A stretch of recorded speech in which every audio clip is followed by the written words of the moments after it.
Bien.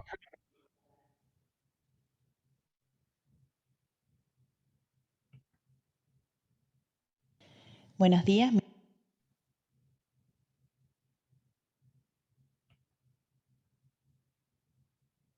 mi nombre es Ana Paula Rodríguez y soy médica intensivista pediátrica del Hospital de Niños Pedro de Elizalde de la Capital Federal.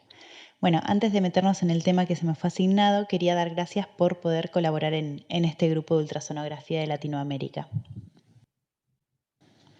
Bueno, el tema de hoy es vasos del cuello y hemodinamia.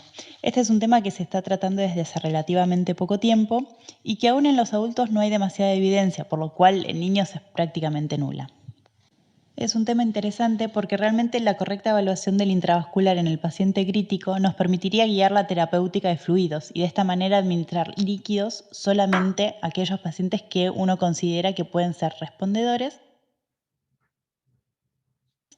y que pueden tolerar correctamente el mismo.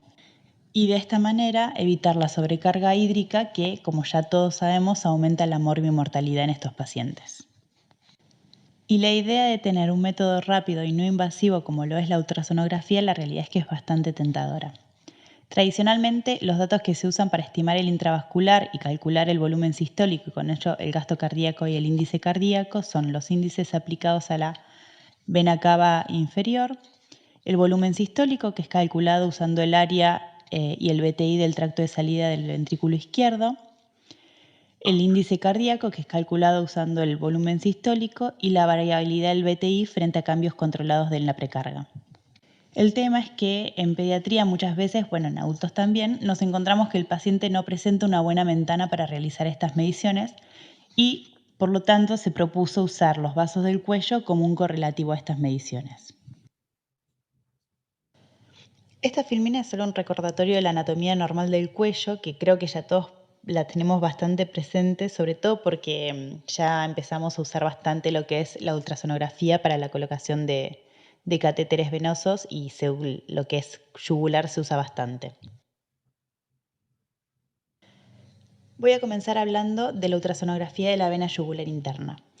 Las mediciones de dicha vena se propusieron como estimativo de la PVC para identificar cuando un paciente está hipovolémico. Como ventaja es mucho más sencillo realizar una ultrasonografía de la vena yugular interna que de la vena cava inferior y sería una opción en los pacientes con mala ventana tóraco-abdominal. Uno de los valores más usados es el de distensibilidad en pacientes en ARM. Básicamente utiliza el mismo principio que el índice de distensibilidad de la vena cava inferior. La medición se realiza a nivel del cartílago cricoides y en el corte transversal, en modo M, se evalúa la variación respiratoria en un ciclo respiratorio, tomando como covalor de corte el 18%, otorgándose una sensibilidad del 80% y una especificidad del 85%. Esta es una imagen para mostrar en dónde arriba, en el modo B, se visualiza la vena yugular interna y la arteria carótida común. Y abajo, en el modo M, las variaciones respirofásicas de dicha vena. Hay que recordar que esta es una medición que se realiza en los pacientes en ARM y que los requisitos para que nuestras mediciones sean fidedignas, al menos en lo que se describe para el paciente adulto, es que el mismo esté correctamente sedado, sin respiraciones espontáneas, ventilado con un BT mayor a 7 milímetros por kilo y que el paciente no presente arritmias. Esta es una revisión sistemática publicada en el año 2019, en donde se evaluó la bibliografía existente acerca de las diferentes variables medidas en la vena yugular interna en pacientes con respiración espontánea. De 322 reportes, finalmente solo 5 cumplían con los criterios para entrar en la revisión. Las medidas que se tomaron en cuenta fueron el diámetro antero-posterior, el área máxima en corte transversal, la proporción de la vena yugular interna, es decir, el diámetro antero-posterior sobre el diámetro lateral, y su correlación con la PVC de todas estas mediciones. Estas mediciones fueron realizadas con el paciente en supino, con un transductor de alta frecuencia, la cabeza ligeramente girada para el lado contralateral, ubicando la vena yugular interna en un corte transversal a 2 centímetros de la clavícula.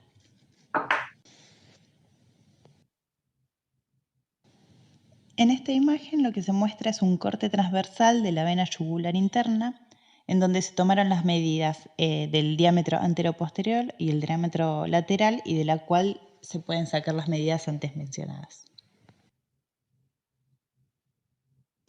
Esta revisión sistemática concluyó que la proporción de la vena yugular interna tuvo una baja correlación en cuanto a predicción de PVC, utilizándose como un punto de corte de aproximadamente 0,75 para predecir una baja PVC. Al contrario, la medición del diámetro anteroposterior fue lo que mejor mostró una correlación en cuanto a la medida de PVC invasiva. Los valores de corte usados fueron un diámetro de 7 milímetros para predecir una baja PVC y un diámetro de 12,5 milímetros para predecir una alta PVC. Este es un estudio prospectivo en donde lo que se realiza es la comparación del uso de la ultrasonografía en 3 mediciones, que una es la compresión de las venas del brazo, en donde se mide la presión a la cual la vena colapsa, generalmente utilizándose la cefálica, el índice de colapsabilidad de la vena cava inferior y el índice de colapsabilidad de la vena yugular interna. Estas mediciones se realizaron en 81 pacientes, en los cuales también se midió de manera invasiva la presión venosa central. Se realizó la división de 3 categorías en base a la medición de la PVC, estando la categoría de PVC alta mayor de 12 milímetros de mercurio, PVC normal de 7 a 12 milímetros de mercurio y PVC baja menor a 7 milímetros de mercurio. Y lo que se hizo fue ver de con qué frecuencia, a través de los valores de corte de las medidas realizadas por ultrasonografía, se calificaba en las categorías correctas a los pacientes. En cuanto a cómo se realiza el índice de colapsabilidad de la vena yugular interna, usa el mismo concepto que el índice de colapsabilidad de la vena cava inferior. Y de hecho, este trabajo, como no hay valores validados para el mismo, se usaron los valores de corte del índice de colapsabilidad de la vena cava inferior. Estos valores de corte del índice de colapsabilidad de la vena yugular interna fueron para predecir una PVC baja mayor a 0,6, una PVC normal de 0,2 a 0,6 y una PVC alta menor a 0,2.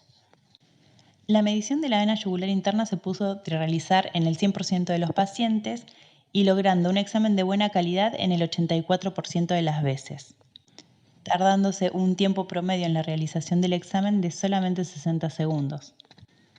Los resultados de este estudio no fueron favorables, especialmente para los pacientes de categoría baja.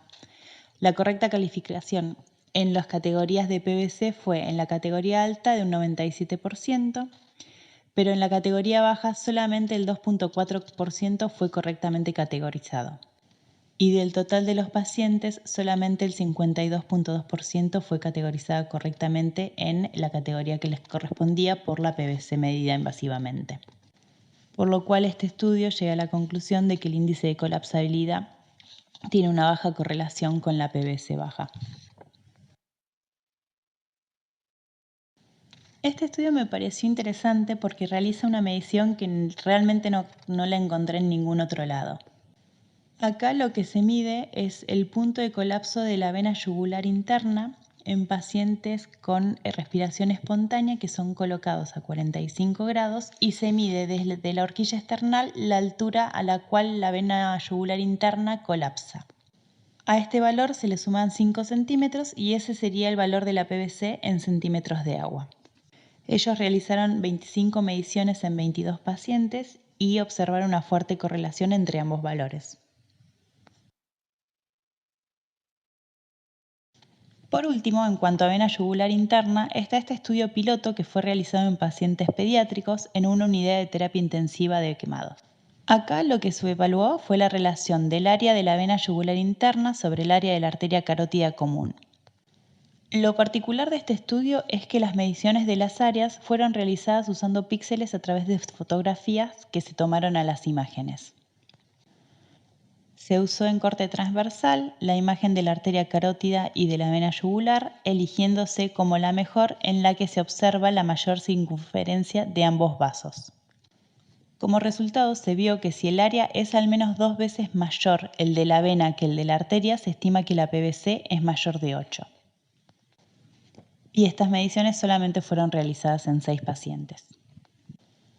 Por lo visto hasta acá, sobre el uso de lo que es las mediciones de ultrasonografía en la vena yugular interna para estimar la PVC, tiene muy poca evidencia en pacientes adultos y es casi nula en pediatría. Sería una herramienta interesante por la relativa facilidad de la realización de la ultrasonografía de esta vena.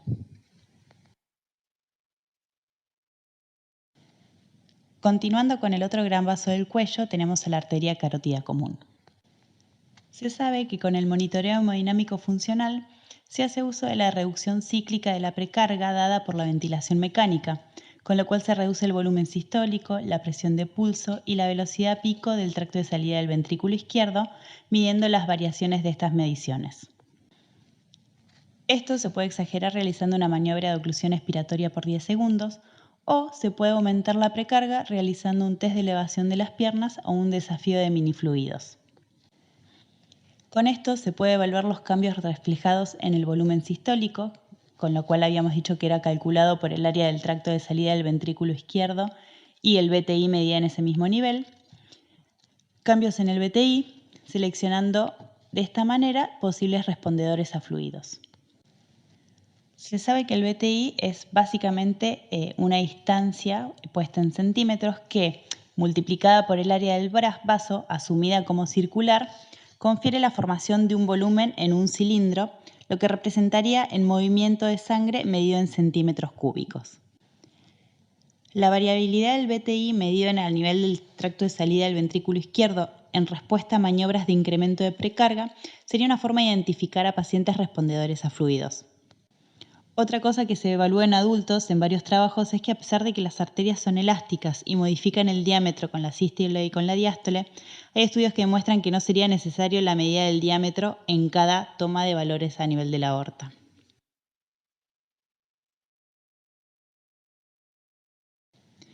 Lo que tiene la arteria carótida común es que es mucho más fácil de insonar a pie de cama que el tracto de salida del ventrículo izquierdo, por lo cual es una propuesta lógica usar la carótida como una ventana más superficial hacia el ventrículo izquierdo. Como desventaja, se estima que en una arteria carótida común de 6 milímetros, un error en la medición de tan solo 1 milímetro representaría un error del 30% en lo que es el cálculo de flujo, y que en cuanto a la medición de la velocidad requiere un correcto posicionamiento del ángulo de insonación, que sería de 60 grados, estimándose que un mal ángulo de hasta 5 grados predeciría un error de 15% en la medición de la velocidad.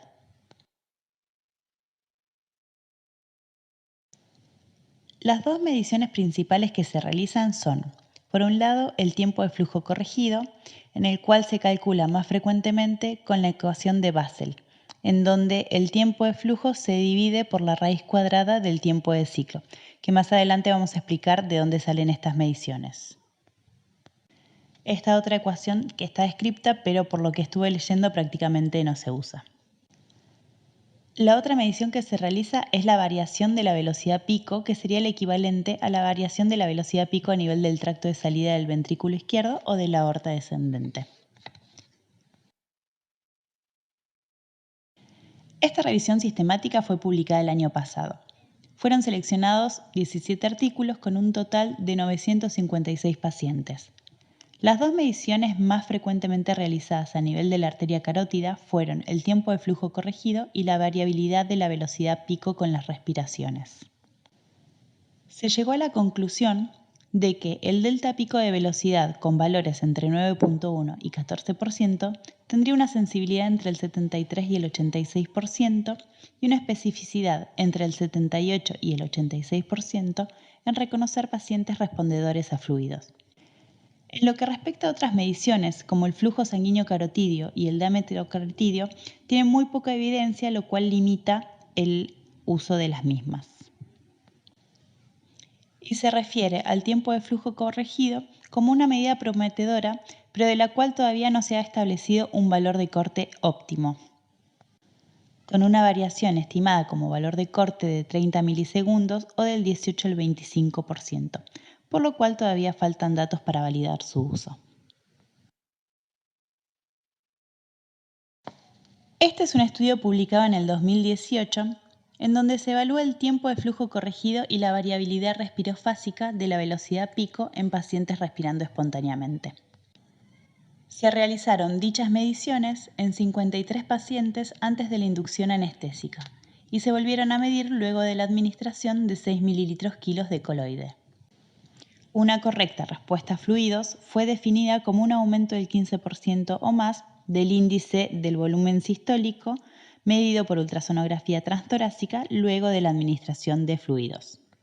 Recordemos que este índice se calcula con el área del tracto de salida del ventrículo izquierdo por el BTI aórtico y esto dividido la superficie corporal.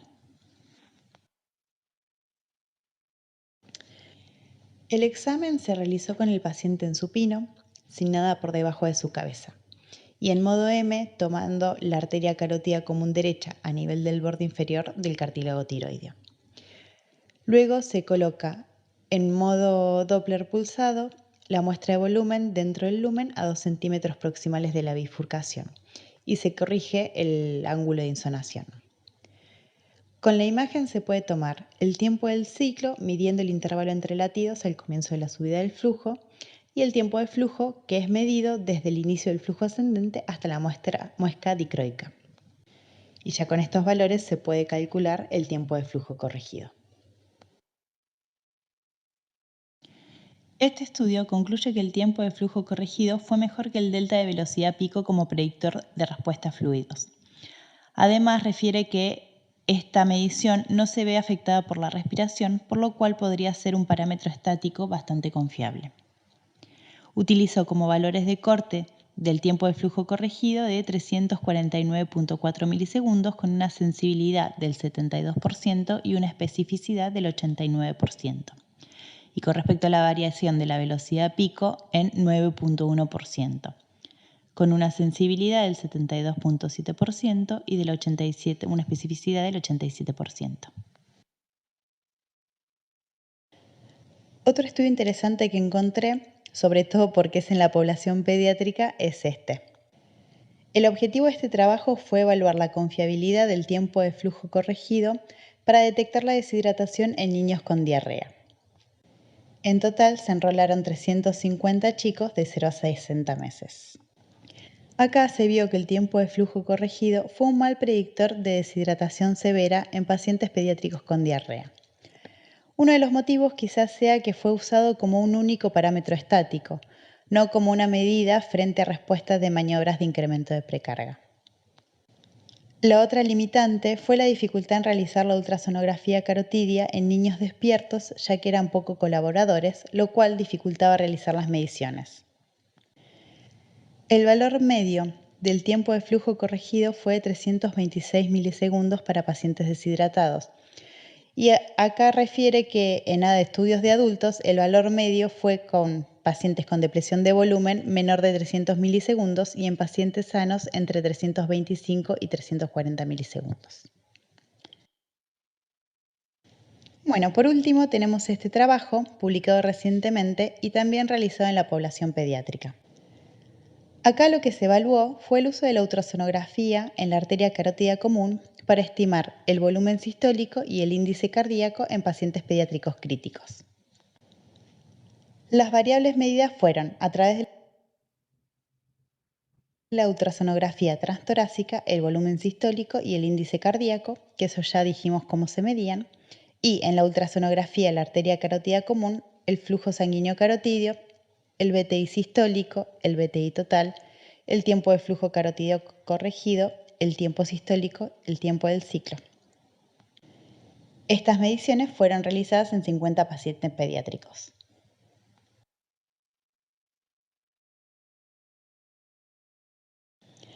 La forma de realizar la ultrasonografía era con el paciente en posición supina, la cabecera a 30 grados, que esto difiere de los otros estudios que antes habíamos mencionado en donde la cabecera permanecía a 0 grados.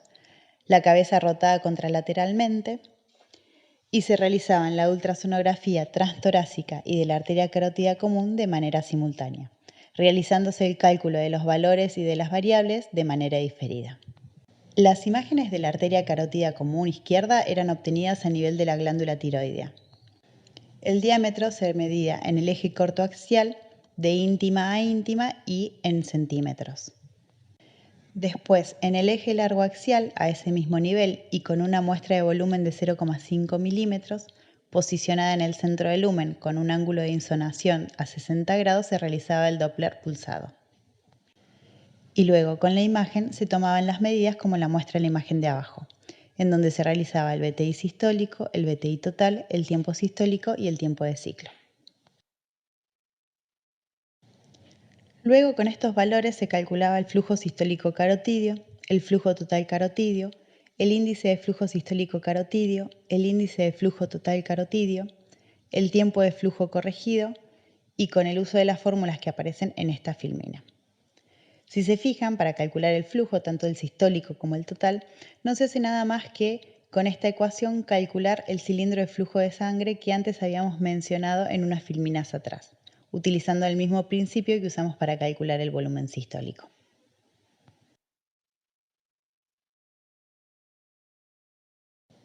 Del análisis matemático de los datos recabados, se propone esta ecuación para calcular el índice cardíaco utilizando solo las variables medidas a nivel de la arteria carótida común, en donde se hace uso del flujo sistólico carotidio.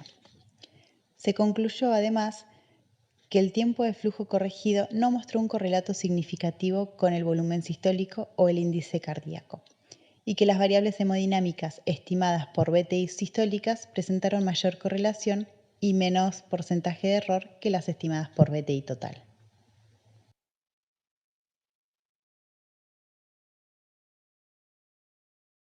Como conclusión, se puede afirmar que hay poca evidencia en la población pediátrica, no pudiéndose validar en la utilización de la ultrasonografía de los vasos del cuello como método de monitoreo hemodinámico.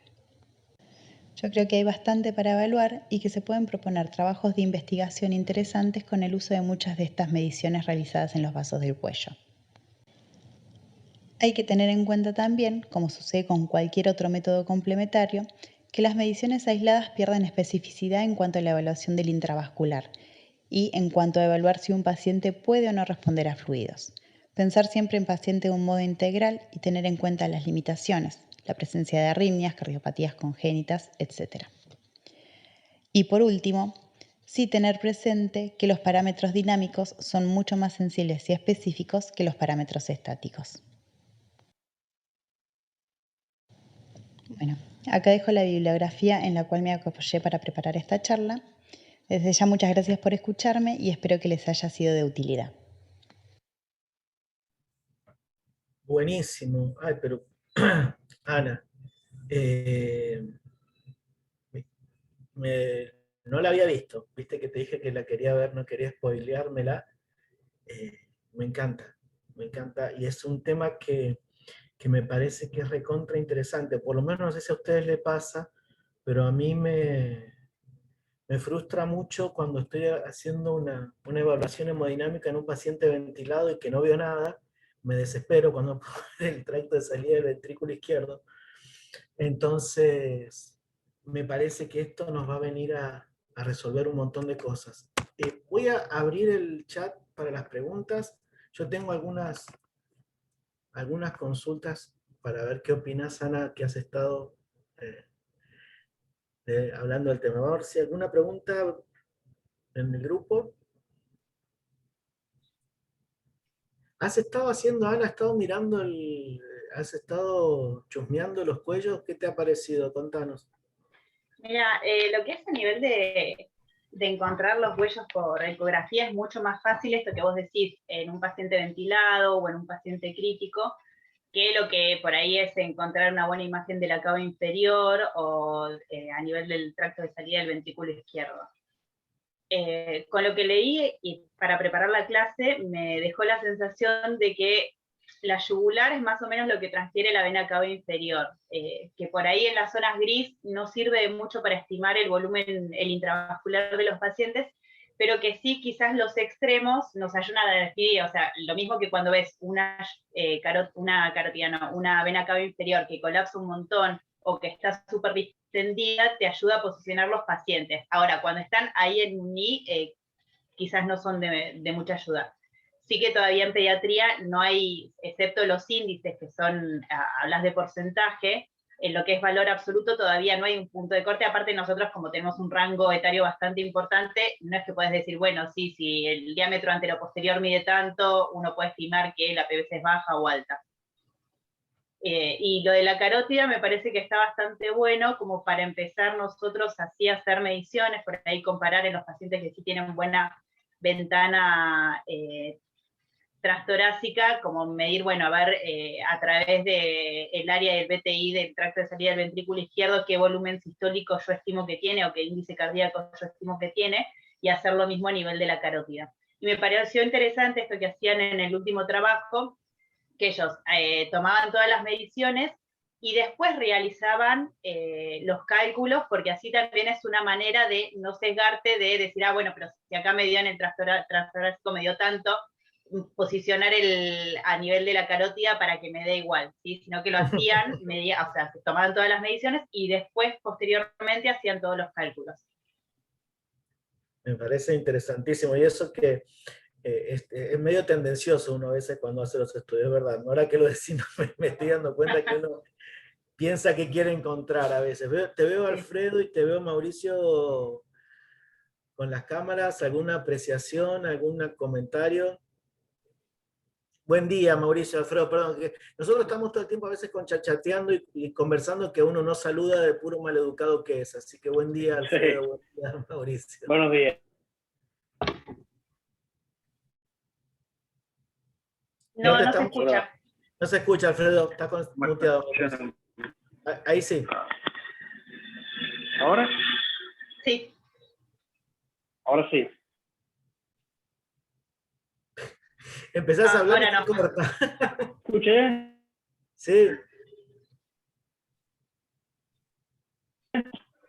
No sé qué problema estás teniendo, porque cuando vas a empezar a hablar se corta. Qué raro. A ver, ahí sí te escuchamos. ¿Y ahora? Sí. Quiero decir que la charla muy...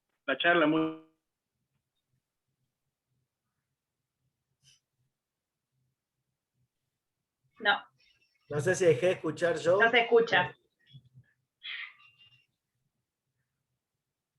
Bueno, ponelo por chat, Alfredo.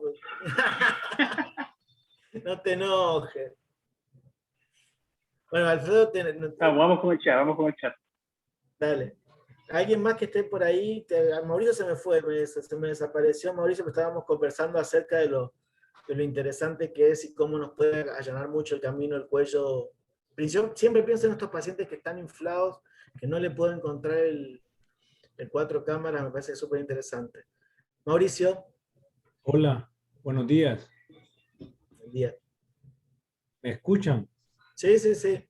Bueno, mucho gusto, Javier, y felicidades, doctora Paula. De verdad que cuando miré el tema y miraba el título, me pareció interesante porque, como ustedes dicen, cuando uno inicia a hacer ecografía y uno le cuesta poder tomar ventanas cardíacas, el cuello pues es bien accesible para esto.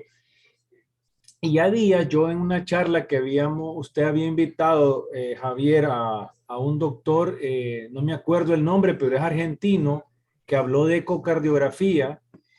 Le habíamos hecho esta pregunta y qué bien que hoy revisó el tema Ana Paula, y de verdad que la felicito porque fíjese que yo he estado interesado porque nosotros hemos tenido muchas epidemias de dengue en Honduras.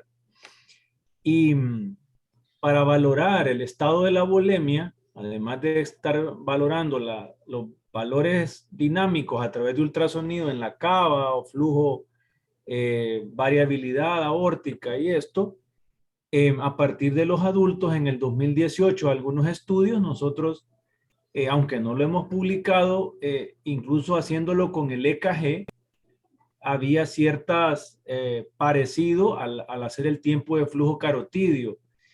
Y solo para valorar si el paciente estaba hipovolémico o para valorar, por ejemplo, el que iba a responder a volumen. Lo que pasa es que en niños no hay un valor de corte, como usted lo mencionaba, y el valor de 300 milisegundos es un punto que tenemos que de verdad estudiarlo, porque por debajo de 300 los adultos sí equivale a que junto a las medidas, a las otras medidas por debajo de 300, es como tener es un paciente respondedor a volumen, o sea, hipovolemia, y el paciente usted le puede poner volumen.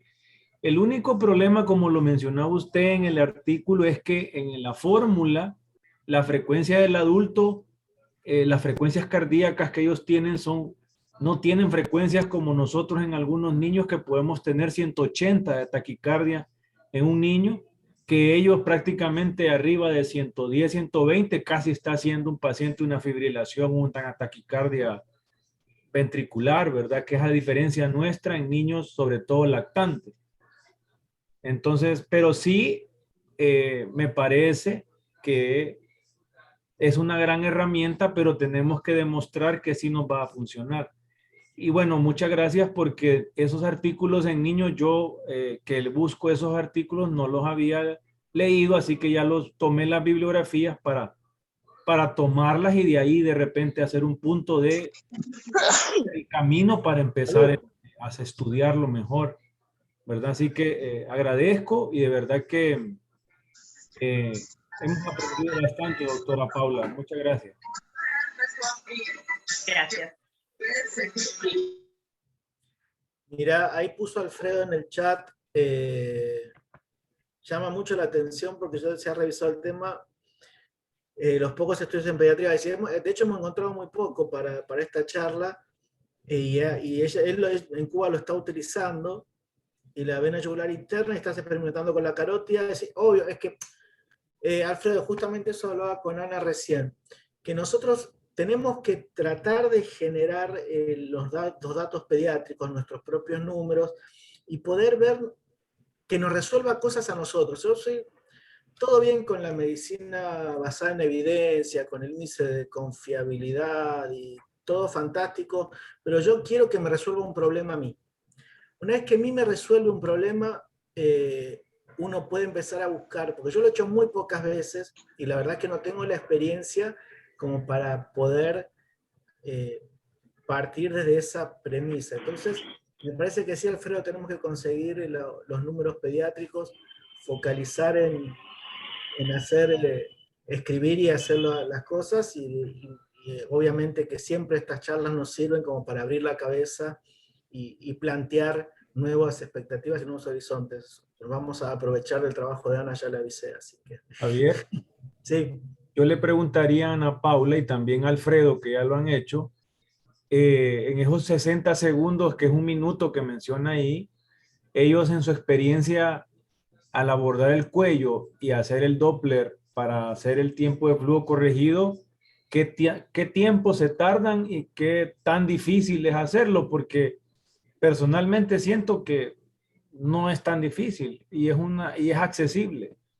Entonces quiero preguntarles a ustedes dos que lo han hecho, si se han tardado los 60 segundos o más, y si tienen alguna idea de cómo nosotros mejorar para ver bien el Doppler y no tener un sesgo en la información.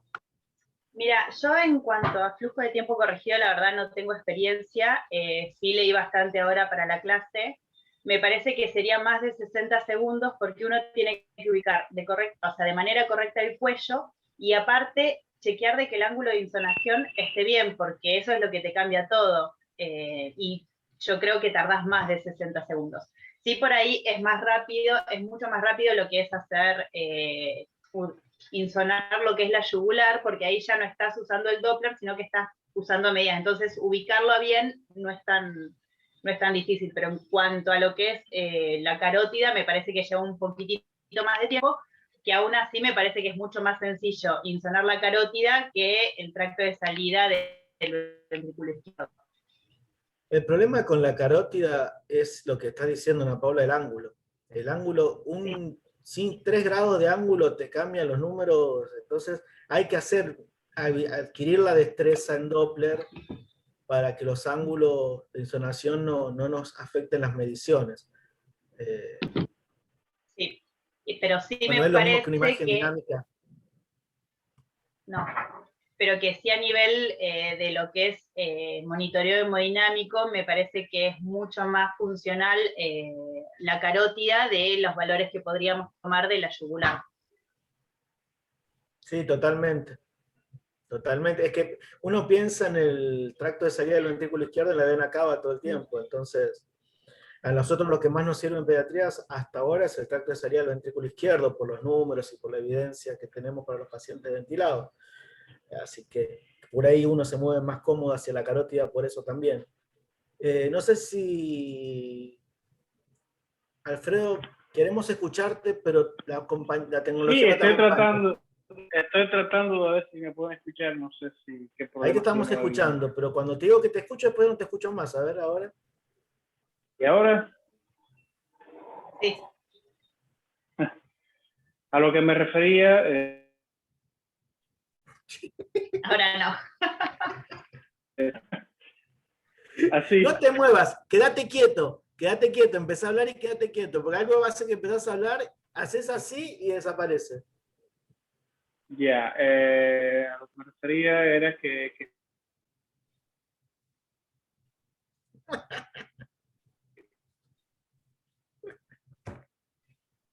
Bueno, gente.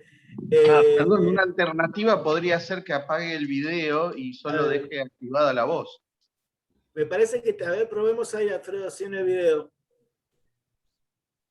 nada, Ahí te escuchamos. Y ahí ya no. No, me parece que es un problema de intermitencia del audio del equipo. Gente, los voy a dejar. Gracias, recontra, gracias, Ana. Hablo por mí, yo no hablo en general. Me encantó y he aprendido muchísimo. Es un lujo que nos damos estos sábados con gente tan copada participando. Así que muchas gracias, Ana. Nada más por ahora. Nos encontramos el sábado que viene con nuevamente el Hospital Elizalde, que vamos a hablar de patología intersticial pulmonar y eco, obvio. Y creo que nada más. Diana, muchísimas gracias. Dentro de un rato, mañana va a estar la charla para que la puedan ver los que no se han conectado. Que tengan un hermoso fin de semana, buen sábado, buen domingo, y nos vemos el sábado que viene. Chau. Buen fin de. Chao.